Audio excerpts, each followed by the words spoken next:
जगत में प्रत्येक व्यक्ति को किसी ना किसी प्रकार की निर्बलता अवश्य होती है। जैसे कोई बहुत तेजी से दौड़ नहीं पाता तो कोई अधिक भार नहीं उठा पाता, कोई असाध्य रोग से पीड़ित रहता है तो कोई पढ़े हुए पाठों को स्मरण में नहीं रख पाता। ऐसे अनेकों उदाहरण और भी हैं। क्या आप किसी ऐसे व्यक्ति को जानते हैं जिसे सब कुछ प्राप्त हो और हम जीवन की उस एक निर्बलता को जीवन का केंद्र मानकर जीते हैं? इस कारणवश हृदय में दुख और असंतोष रहता है सदा। निर्बलता मनुष्य को जन्म से अथवा संजोग से प्राप्त होती है, किंतु उस निर्बलता को मनुष्य का मन अपनी मर्यादा बना लेता है। किंतु कुछ व्यक्ति ऐसे भी होते हैं जो अपने पुरुषार्थ और श्रम से उस निर्बलता को पराजित कर देते हैं। क्या भेद है उनमें और अन्य लोगों में? क्या आपने कभी विचार किया है? सरल सा उत्तर है इसका। जो व्यक्ति निर्बलता से पराजित नहीं होता, जो पुरुषार्थ करने का साहस रखता है हृदय में, वो निर्बलता को पार कर जाता है। अर्थात निर्बलता अवश्य ईश्वर देता है, किंतु मर्यादा मनुष्य का मन ही निर्मित करता है। स्वयं विचार कीजिए।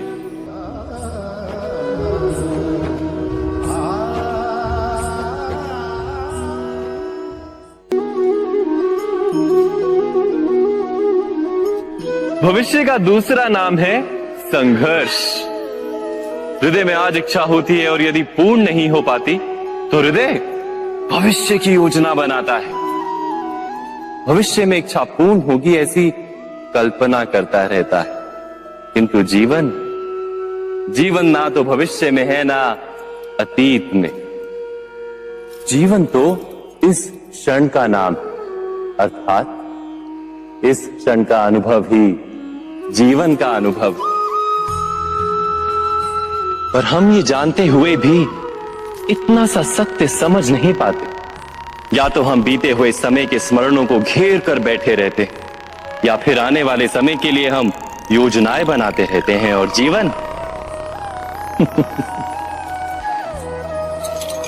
जीवन बीत जाता है। एक सत्य यदि हम हृदय में उतार लें कि ना हम भविष्य देख सकते हैं, ना ही भविष्य निर्मित कर सकते हैं, हम तो केवल धैर्य और साहस के साथ भविष्य को आलिंगन दे सकते हैं, स्वागत कर सकते हैं भविष्य का। तो क्या जीवन का हर पल जीवन से नहीं भर जाएगा? स्वयं विचार कीजिए।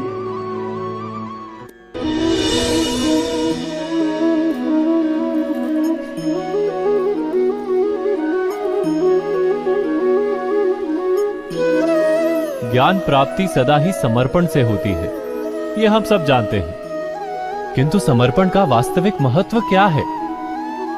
क्या हमने कभी विचार किया?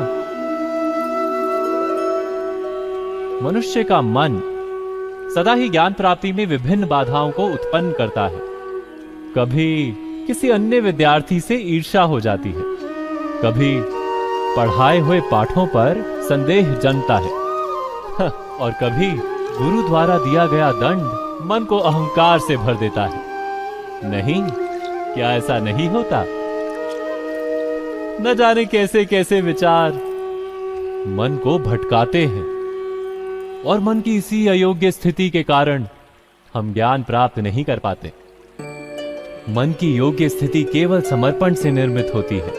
समर्पण मनुष्य के अहंकार का नाश करता है, ईर्ष्या, महत्वाकांक्षा आदि भावनाओं को दूर कर हृदय को शांत करता है और मन को एकाग्र करता है।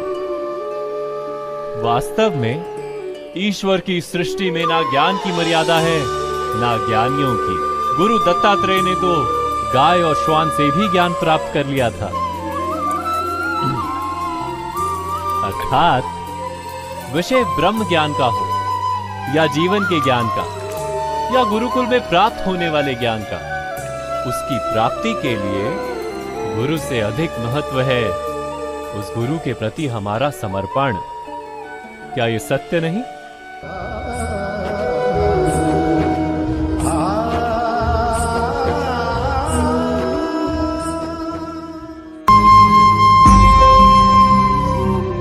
प्रत्येक मनुष्य के जीवन में ऐसा क्षण अवश्य आता है जब सारे स्वप्न, सारी आशाएं, सारे दृश्य ध्वस्त हो जाते हैं, जीवन के सारे आयोजन ही बिखर जाते हैं। एक और धर्म होता है और दूसरी ओर सुख। इसी को धर्म संकट कहते हैं। जब धर्म का वहन ही संकट हो और धर्म का त्याग ही सुख हो। विचार कीजिए, कभी किसी स्वजन के विरुद्ध सत्य बोलने का अवसर प्राप्त हो जाता है, कभी ठीक दरिद्रता के समय सरलता से चोरी करने का मार्ग प्राप्त हो जाता है, कभी किसी शक्तिशाली राजनेता या राजा के कर्मचारी का अधर्म प्रकट हो जाता है। सबके जीवन में ऐसी घटना बनती ही रहती है। अधिकतर लोग ऐसे किसी क्षण को धर्म संकट के रूप में जान ही नहीं पाते। हमें किसी प्रकार के संघर्ष का अनुभव ही नहीं होता। सहजता से सुख की ओर खींचे चले जाते हैं, जैसे मक्खी गुड़ की ओर खींची चली जाती। वास्तव में धर्म संकट का क्षण ईश्वर के निकट जाने का क्षण होता है। यदि हम संघर्षों से भयभीत ना हो, सुख की ओर आकर्षित ना हो, अपने धर्म पर दृढ़ रहे, तो ईश्वर का साक्षात्कार दूर नहीं।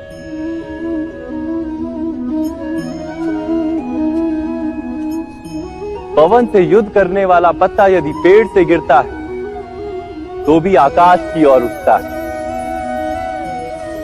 पवन से झुकने वाली घास वहीं भूमि पर रह जाती। अर्थात धर्म संकट से यदि हम संकट को ही टाल दें, सुख तो मिलता है, जीवन बढ़ता है, किंतु क्या चरित्र नहीं टूटता? क्या आत्मा दरिद्र नहीं हो जाती? क्या ईश्वर से अंतर नहीं हो जाता? स्वयं विचार कीजिए। दो व्यक्ति जब निकट आते हैं तो एक दूसरे के लिए सीमाएं और मर्यादाएं निर्मित करने का प्रयत्न अवश्य करते हैं। हम यदि सारे संबंधों पर विचार करें तो देखेंगे कि इन सारे संबंधों का आधार यही सीमाएं हैं जो हम दूसरों के लिए निर्मित करते हैं। और यदि अनजाने में भी कोई अन्य व्यक्ति इन सीमाओं को तोड़ता है तो उसी क्षण हमारा हृदय क्रोध से भर जाता है। इन सीमाओं का वास्तविक रूप क्या है? क्या हमने कभी विचार किया?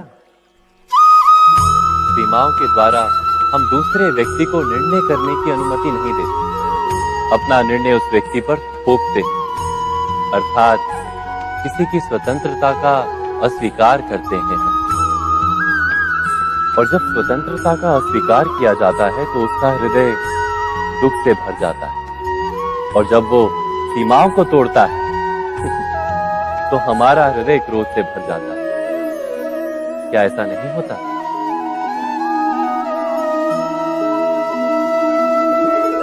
पर यदि एक दूसरे की स्वतंत्रता का सम्मान किया जाए तो किसी मर्यादाओं या सीमाओं की आवश्यकता ही नहीं होती। अर्थात जिस प्रकार स्वीकार किसी संबंध का देह है, क्या वैसे ही स्वतंत्रता किसी संबंध की आत्मा नहीं? स्वयं विचार कीजिए।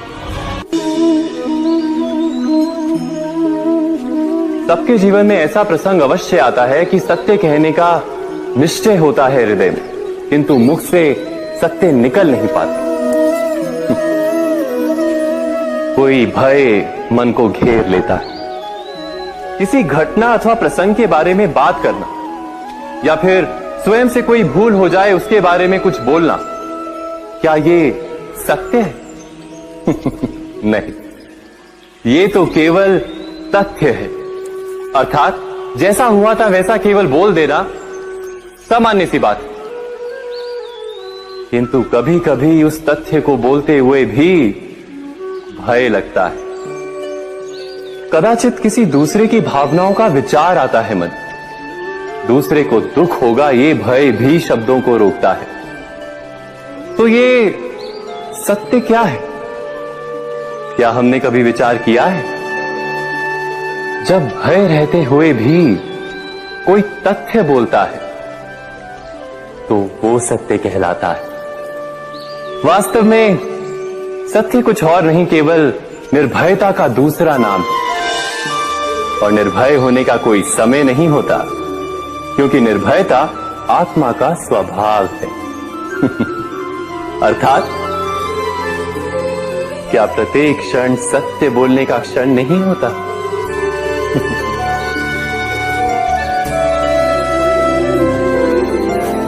स्वयं विचार कीजिए।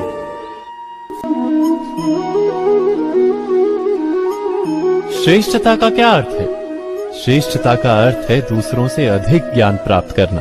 अर्थात मूल्य इस बात का नहीं कि स्वयं कितना ज्ञान प्राप्त किया, मूल्य इस बात का है कि प्राप्त किया हुआ ज्ञान अन्य लोगों से कितना अधिक है। अर्थात श्रेष्ठता की इच्छा ज्ञान प्राप्ति को भी एक स्पर्धा बना देती है। और स्पर्धा में विजय अंतिम कब होती है?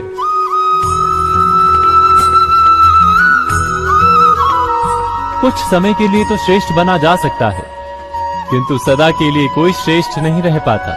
फिर वही असंतोष, पीड़ा और संघर्ष जन्म लेता है। किंतु श्रेष्ठ बनने के बदले यदि उत्तम बनने का प्रयत्न करें तो क्या होगा? उत्तम का अर्थ है कि जितना प्राप्त करने योग्य है वो सब प्राप्त करना, किसी से अधिक पाने की इच्छा से नहीं, मात्र आत्मा की तृप्ति हेतु कुछ प्राप्त करना। उत्तम के मार्ग पर किसी अन्य से स्पर्धा नहीं होती, स्वयं अपने आप से स्पर्धा होती है। अर्थात उत्तम बनने का प्रयत्न करने वाले को देर अबेर सारा ज्ञान प्राप्त हो जाता है। बिना प्रयत्न के ही वो श्रेष्ठ बन जाता है। किंतु जो श्रेष्ठ बनने का प्रयत्न करता है वो श्रेष्ठ बने या ना बने, उत्तम कभी नहीं बन पाता।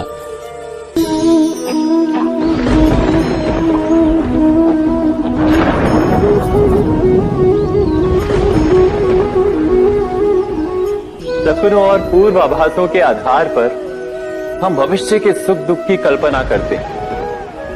भविष्य के दुख का कारण दूर करने के लिए हम आज योजना बनाते हैं। किंतु कल के संकट को आज निर्मूल करने से हमें लाभ मिलता है या हानि पहुंचती है? ये प्रश्न हम कभी नहीं करते। सत्य तो ये है कि संकट और उसका निवारण साथ जन से, व्यक्ति के लिए भी और सृष्टि के लिए भी। नहीं, आप अपने भूतकाल का स्मरण कीजिए, इतिहास को देखिए। आप तुरंत ही ये जान पाएंगे कि जब जब संकट आता है तब तब उसका निवारण करने वाली शक्ति भी जन्म लेती है। यही तो जगत का चलन है। वस्तुतः संकट ही शक्ति के जन्म का कारण है। प्रत्येक व्यक्ति जब संकट से निकलता है तो एक पद आगे बढ़ा होता है, अधिक चमकता है, आत्मविश्वास से अधिक भरा होता है, न केवल अपने लिए अपितु विश्व के लिए भी। क्या ये सत्य नहीं? वास्तव में संकट का जन्म है एक अवसर का जन्म, अपने आप को बदलने का, अपने विचारों को ऊंचाई पर करने का अवसर, अपनी आत्मा को बलवान और ज्ञान मंडित बनाने का अवसर। जो ये कर पाता है उसे कोई संकट नहीं होता, किंतु जो ये नहीं कर पाता वो तो स्वयं एक संकट है विश्व के लिए। विचार कीजिए।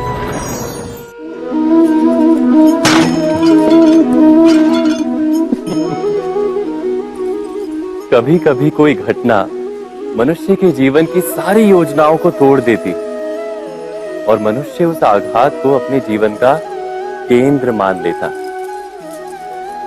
पर क्या भविष्य मनुष्य की योजनाओं के आधार पर निर्मित होते हैं? नहीं। जिस प्रकार किसी ऊंचे पर्वत पर सर्वप्रथम चढ़ने वाला उस पर्वत की तलाई में बैठकर जो योजना बनाता है, क्या वही योजना उसे उस पर्वत की चोटी तक पहुंचाती है? नहीं।